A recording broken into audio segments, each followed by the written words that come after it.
Morning. Marty, how are you? Good, mate.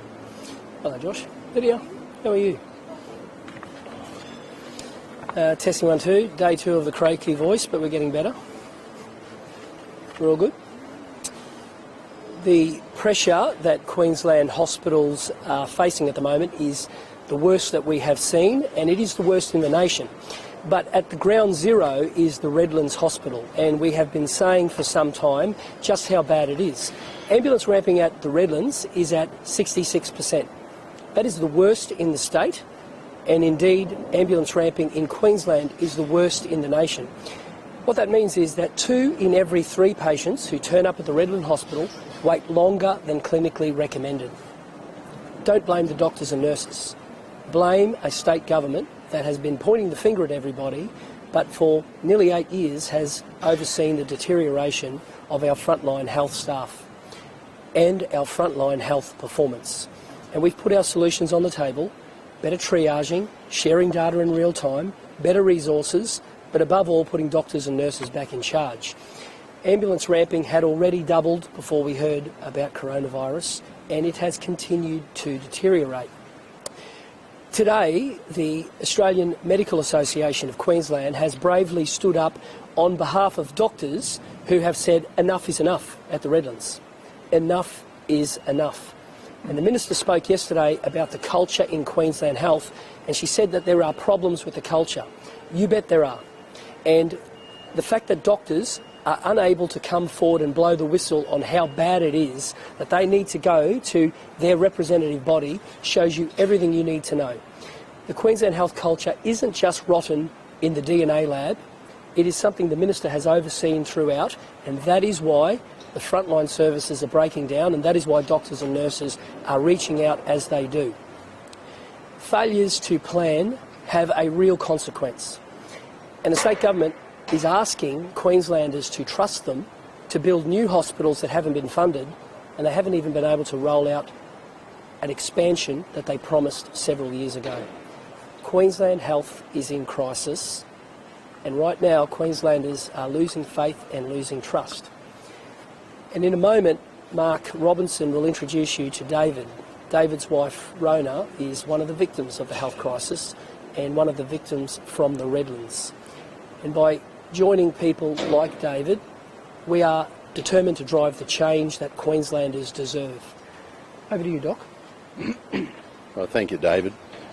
As the local member for Cleveland, Udjuru, I'm deeply concerned about what's happening at Redlands Hospital, and we've been raising concerns for some time.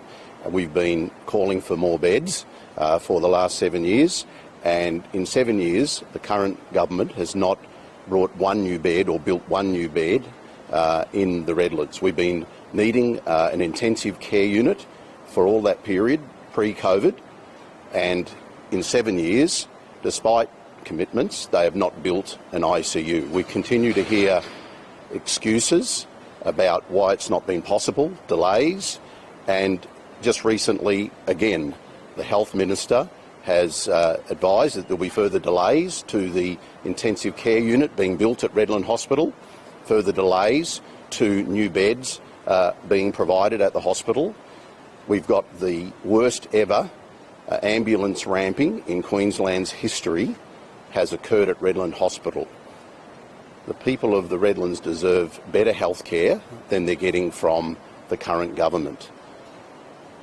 These delays are putting lives at risk, and we're very concerned about the way that the impacts the delays are having on care for people, whether it's the delay of an ICU or new beds in a ward, or whether it's and particularly the delay of an individual ambulance because of mismanagement, the delay of an ambulance getting to a critical care situation. So we are hearing so many stories of people that are waiting a long time for ambulances, whether it's an hour or more, and in critical cases it may well cost lives in the Redlands. It's been putting people at great risk. And the story that David will tell of his wife Rona having a major heart attack and waiting for an hour for an ambulance to come is completely unacceptable. And I'm going to hand over to David to tell the story. Thank you. Please, David. Thank you very much. Thank you, Mark. Hello, my name is Dave Betts. I'm 70 years old. I'm a retired engineer living in Cleveland. And on December 3rd, my wife, Rona, she had a major heart attack. And she called the ambulance at 9 o'clock in the morning. And they told her to take it easy and pack up her stuff. And she called me, and by the time I got there at 9:30, she was on the floor. She could hardly breathe. It was pretty traumatic for us. And I called the ambulance again, and finally they showed up at 10 o'clock. Now, first of all, I'd like to say that our ambulance service and the paramedics, they're heroes. They're heroes. And full kudos to the paramedics that saved my wife's life. Thank you. Sorry. So anyway, an hour's delay. After they got there, they took care of her and she was okay. And they took her to Green Slopes. Boom, straight into operation. She's okay. She put a stent in. She's fine. And she will be fine. But an hour delay, whenever I tell people around our community and our friends and neighbors, they can't believe that it was an hour to get there. Where they came from, I don't know. Why? Was it ramping? I don't know, but something, this sort of thing, a heart attack can happen to you and you and you and any one of us, even an MP. So I think something should be done to improve that. I don't know what, something. Maybe David can help. Questions? In Cleveland. Yes. And did the ambulance, they didn't give any reason why the delay? No, they just sort of said, sorry, we're late, or I can't remember. Is this something you're planning to raise with the health minister? Well, I hope it is raised. The delays of ambulances are really kind of, there are firemen. If you call a fire department, you want them at your house in 10 minutes. It's the same thing. It's life and death. It's okay for an ambulance to be delayed an hour if you say you need a ride, you've cut your hand or something. They can prioritize that. But like I said, the paramedics are wonderful. No shame on them whatsoever. But we have to improve that delay time. Thank you. Thanks, Dave. I'm going to hand over to Jared in a moment, but first, David, thank you very much for your bravery. And that's exactly the reason why we're fighting for change. And we will continue to fight for change until Queenslanders get the health system that they deserve. Before I hand over to Jared, I'll just make one point. I'm mindful that the attorney is shortly doing a press conference about double jeopardy. We haven't seen the contents, but as is our style, we will always give every opportunity for legislation that helps Queenslanders to be able to be passed and supported, and we will do so with the best of intentions. Most Queenslanders would expect that if new information comes to light that ensures that somebody who is acquitted shouldn't have been, well, that information should be used. Let's protect Queenslanders. So we'll give every opportunity for that to succeed, and we look forward to working with the government accordingly. Jared. Sure.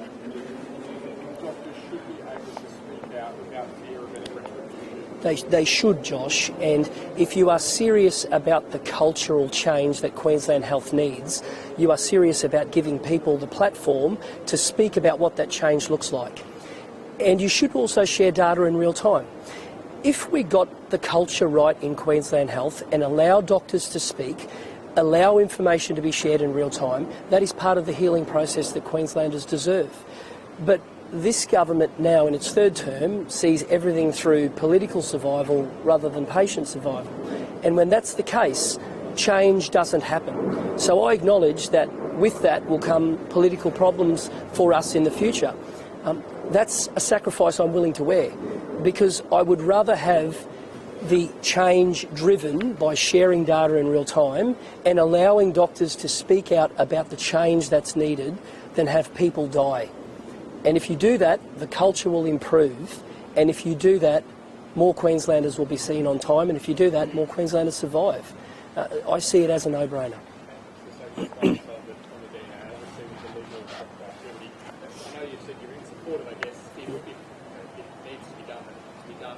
it have got to this stage?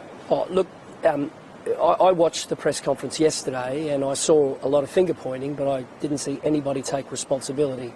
And I hardly heard anybody talk about how can we give victims the justice they need into the future. And when I read the Coldrake report and I saw yesterday's display, not a lot's changed. And for some, I guess, some victims that perhaps, you know, through the course of justice, as an extreme, maybe been taken a life or something like that. But then obviously that justice will come too late to work hard. Is that, I guess, a little bit too late? There are dozens and dozens of victims in this who will not get the justice they and their families deserve until there is an ongoing reconstituted Royal Commission into this. Everything else is window dressing. And we are serious about giving victims a voice. And that has to be implemented, and it has to be implemented immediately. And if you read the report, it talks about the need for that vehicle, and we believe there is no better vehicle than a reconstituted Royal Commission.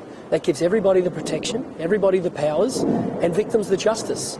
And yesterday we saw finger pointing, but at the nub of it, the victim wasn't listened to, and that's got to change. Jared. Thank you, David, and good morning. Jared Blade, Deputy Leader of the Opposition. I just want to make a few remarks on a few of the issues going around Queensland today, and I'll start with the Gabba. When the Premier announced that the Olympics had been won in Brisbane, there was much excitement around Queensland, not only for our future sporting stars, but also Queenslanders would finally expect the infrastructure that had been promised for years to be finally delivered, including the Gabba redevelopment. And then we saw the controversy with the Gabba, that it was $1 billion, then they realised they'd blown it out by about $2.5 billion, and now we're reading reports today, we still do not have any certainty of what the infrastructure is. Queenslanders, when we got the Olympics, when we won the Olympics, expected infrastructure to be delivered. And yet Anastasia Palaszczuk, our Premier, just thinks this is a great big red carpet party for her enjoyment. The Olympics are more than a red carpet party, Premier. They are about our future sports stars, our current Olympians, our current Commonwealth Games winners, our current sports stars. But the Premier just thinks about the legacy, what's going to happen after the Olympics. Well, I'd say to the Premier, refocus your energies on now.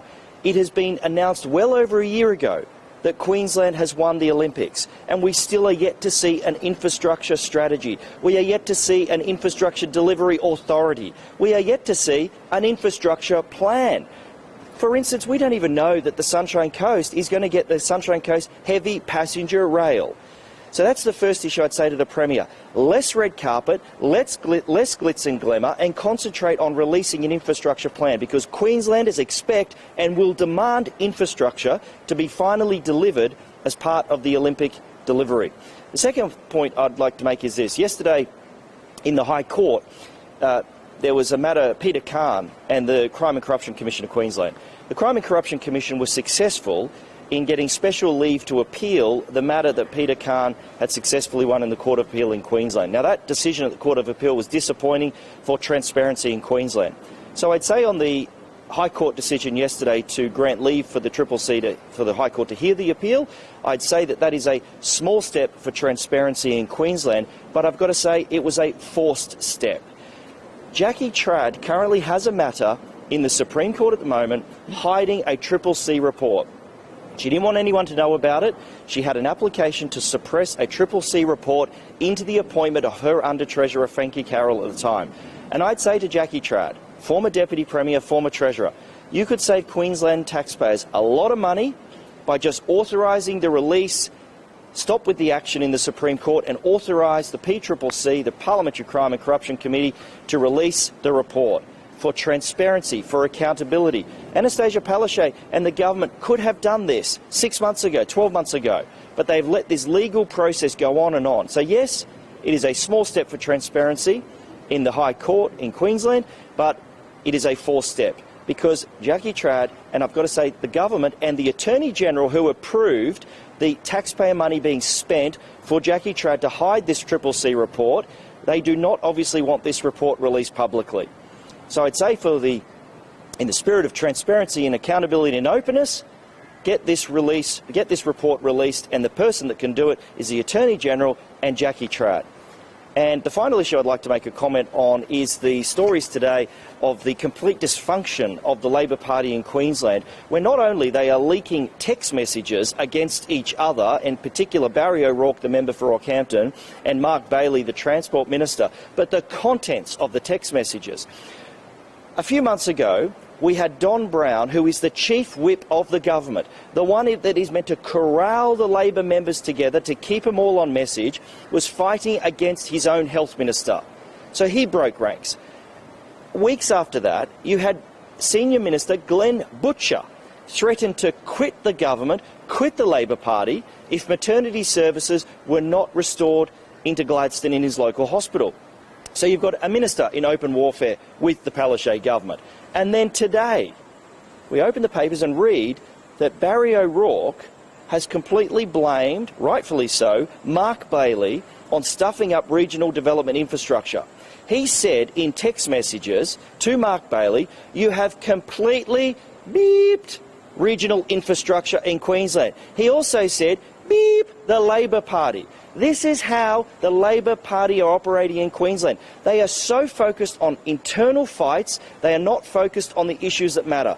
As we have a homeless issue going into Christmas, people cannot get a roof over their head, we have a youth crime crisis, we have bed blockage, ambulance ramping, hospital bypass, as heard with David's story here, and this government, this Palaszczuk government, is solely focused on fights amongst themselves. So, yes, Barry O'Rourke was right to point out that Mark Bailey is a dud. He has been a dud of a minister with Triple C inquiry after Triple C inquiry. So Barry O'Rourke is right to point that out. But the fact now they are leaking against each other, they are calling each other expletives, just shows the dysfunctional rabble that Anastasia Palaszczuk is overseeing. Because, and I'll conclude on this, she's not listening to Queenslanders anymore. She's given up on governing for Queenslanders. She has checked out. She's more focused on the red carpets, the glitz and glamour. Now that might be all very well, Premier, but there is more to being Premier. There is more to governing than the glitz, the glamour, the red carpet, the logies, the movie premieres. There is far more to it. And after 8 years, I say to the Premier, you have checked out and you are leading a dysfunctional rabble of a Labor team in Queensland. Any questions on those issues? Youth crime, there's a report out today that more juveniles are being arrested, but not facing more. Well, of course we're concerned. This is why we've been talking about this issue for years now with the youth crime crisis. We continue to raise these issues, and as we raise these issues about bringing back breach of bail, making offenders accountable for their actions, the government keeps saying they've got the toughest laws in the country. Well, if they had the toughest laws in the country, I don't think Queenslanders believe it, because when they're seeing reports that juvenile offenders are just continually, repeat juvenile offenders particularly, are just doing what they're doing and getting away with it, then obviously we don't. And the government are just steadfastly refusing to introduce things like breach of bail to hold young offenders accountable for their actions. And until they do, then people are still going to get their homes broken into. And this is not just an issue in North Queensland, far North Queensland. This is happening right around our communities in Queensland at the moment. Huge concern, and the government are not listening and not doing enough about it. I might add something to that, if that's okay. Youth crime policy in this state has become catch and release. And until there are consequences for action, until breach of bail is an offence, the revolving door of the broken youth justice system will continue. Thanks, Lydia. Do you support the recommendations in the Human Rights Commission report which will make it more difficult for religious groups to fire LGBTI? We'll have a look at those recommendations. Yeah, we will discuss that as a shadow cabinet. Do you think that LGBTI should be allowed to Shadow cabinet will discuss that. But I'm asking your opinion. No, well, Do you think that gay teachers should be allowed to work in religious? with respect, shadow cabinet should discuss that, and it will. But you have the report from That's it. No, shadow cabinet will discuss that, and we'll put forward a position on that. No, well, shadow cabinet will put forward that position. Thanks, Lydia. Thanks all. Thanks, guys. Thank you. Thank you very much.